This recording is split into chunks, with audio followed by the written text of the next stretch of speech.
तो गाइस अब हम देखते हैं what is spring boot. Spring boot क्या होता है। अब ये व्हाट इज़ स्प्रिंग बूट देखने से पहले हम ये देखते हैं why we need Spring Boot and features of Spring Boot. Okay, so आप कभी इंटरव्यू में भी जाते हो तो इंटरव्यू का पहला क्वेश्चन यही होता है कि वाई स्प्रिंग बूट। हमारे पे स्प्रिंग फ्रेमवर्क था, उसके बाद स्प्रिंग बूट हम क्यों यूज़ करते हैं। फिर भी स्प्रिंग फ्रेमवर्क था हमारे पे, फिर भी स्प्रिंग बूट क्यों आया। तो आपको सिंपल सा जवाब देना है। जो स्प्रिंग फ्रेमवर्क था बेसिकली उसमें सब कुछ मैनुअल कॉन्फ़िगरेशन था। मैनुअल कॉन्फ़िगरेशन था, इसकी वजह से हमें अराउंड 2 to 3 आवर्स प्रोजेक्ट को बस सेटअप करने में लग जाते थे। और अगर बंदा अगर फ्रेशर है तो भाई उसको कभी कभार 1 हफ्ते लग जाते थे, 2 हफ्ते लग जाते थे, फिर भी उसका कोई गारंटी नहीं होती थी कि प्रोजेक्ट सेटअप हो ही जाता था। तो बहुत टाइम कंज्यूमिंग था, कॉन्फ़िगरेशन बहुत था, हमें इधर उधर से जार फाइल्स ऐड करनी पड़ती थी। तो बहुत हेडेक था हमारे लिए स्प्रिंग फ्रेमवर्क प्रोजेक्ट बनाने के लिए। और अगर हमें बिजनेस लॉजिक लिखने से पहले बहुत सारी कॉन्फ़िगरेशन ये सब चीज़ें करनी पड़ती थी, तो बंदा परेशान हो जाता था एकदम। तो गाइस इन सब चीज़ों को सॉल्व किया हमारे स्प्रिंग बूट ने।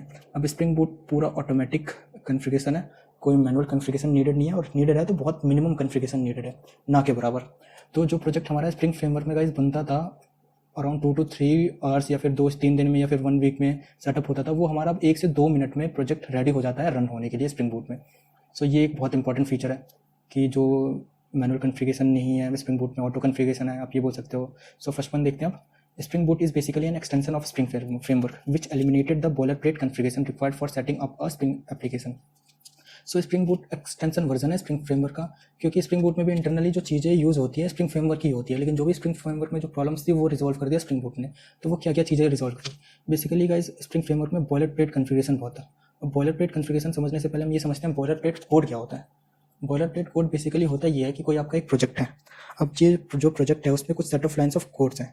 वो जो कोड्स हैं वो आपके प्रोजेक्ट में डिफरेंट प्लेसेस पे डिफरेंट क्लासेस में यूज़ हो रहा है विदाउट एनी अल्ट्रेशन या फिर नॉर्मल मिनिमम अल्ट्रेशन के साथ यूज़ हो रहा है, तो वो बॉयलर प्लेट कोड हो गया। वैसे ही स्प्रिंग फ्रेमवर्क में बॉयलर प्लेट कन्फिग्रेशन है।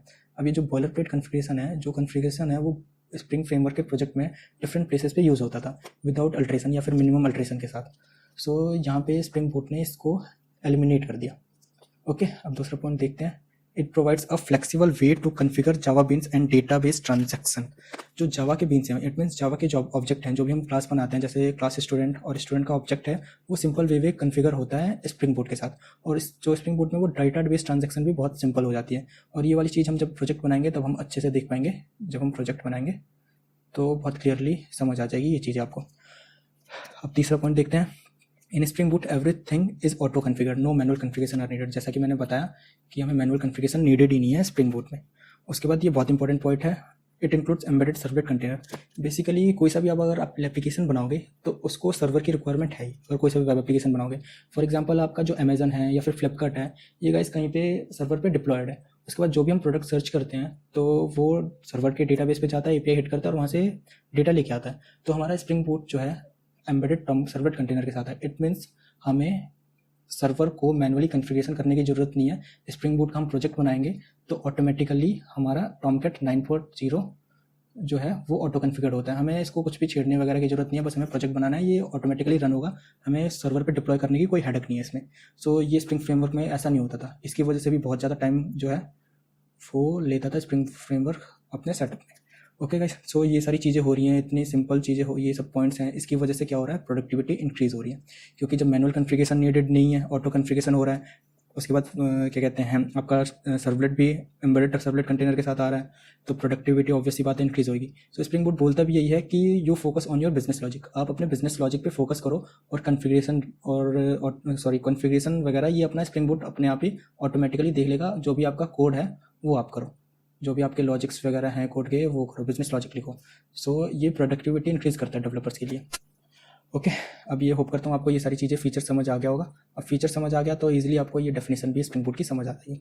सो Spring Boot provides a good platform for Java developers to develop a stand alone and production grade Spring application that you can just run. You can get started with minimum configuration without the need for an entire Spring configuration setup. अब इसका मतलब क्या है? इसका मतलब यह है कि जो स्प्रिंग बूट है वो स्टैंड अलोन है। स्टैंड अलोन मीन्स जो भी आपका कोई प्रोजेक्ट होता है, स्प्रिंग बूट का कोई सा भी हम प्रोजेक्ट बनाते हैं वो वेब एप्लीकेशन होता है।